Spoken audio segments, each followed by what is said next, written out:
All right, here we go. All right, thank you for taking time out of your summer to come listen to some books. All right, raise your hand if you know what happens when you catch a leprechaun. What do you get to do, Isabella, if you catch a leprechaun?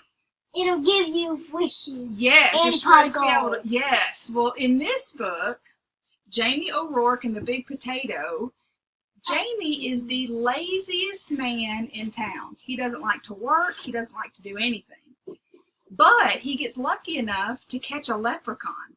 But do you think he's smart enough to get a wish? No. No, he doesn't get a wish. He gets a potato seed.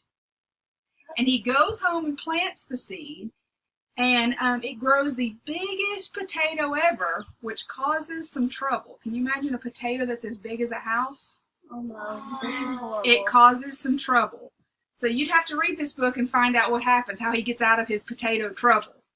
Jamie O'Rourke and the Big Potato. Very good book. I highly recommend this one. He is quite the troublemaker, Mr. Jamie. All right. What about a special blanket? Anyone have a special blanket at home to sleep with or had when you were a baby? All right. Well, my next favorite book is called The Quilt Maker's Gift. And there's an old lady in this story who makes quilts. And they're said to be the most beautiful quilts anywhere in the world. And so a king comes and says, "Will you make a quilt for me?" What do you think she says? Yeah. She actually says no. Yeah. She says, "You're a king and you have everything you want to have. I'm not giving you one of my quilts. I make my quilts for poor people, people who don't have a lot of money."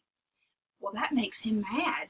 And he does some mean things to this old lady to make her give him a quilt.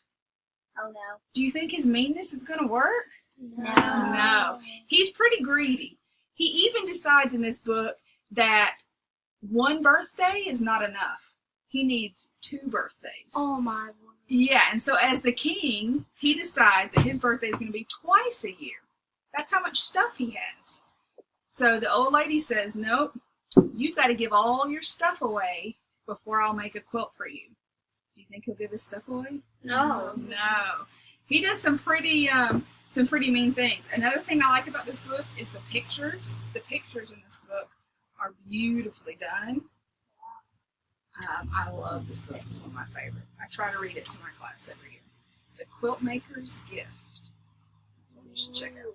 All right, and for you older guys, I have a series called Disaster Strikes. Have you ever heard of this series? Yes. All right. Well, these are what we call realistic fiction, because some things in the story could be real, but the story itself is made up. The characters are made up. Okay? And in these disaster books, they pick a disaster of some kind: tornado, earthquake, let's see what else we have, blizzard. They have several different kinds. And the characters in them get stuck in this kind of disaster. So in this book, Earthquake Shock, Joey and his friend Fiona get stuck in an earthquake. And they have to help their friends get out.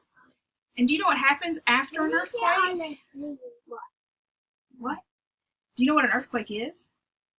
An earthquake is where the ground shakes. The plates under the earth actually shift, and it causes the ground to shake. And there's aftershocks after a tornado, or excuse me, after an earthquake. So they not only have to survive the first shake, but then afterwards more things can shake. It can shake again. So the buildings that fall and things that happen can happen again in the aftershocks. So once they think it's over, it's not really over, because they have to wait for the aftershocks. So you should read about Joey and Fiona and how they get out of their earthquake disaster. And this is a really great series because you can learn about a tornado. You can learn true facts about things that happen in an earthquake and a tornado. But then you also get the fun of a fiction, made-up story as you're reading along. All right? Disaster Strikes. Does that sound like good reading to you? All right. Well, thank you guys very much. Thank you guys very much for listening to me today, okay? All right. All right.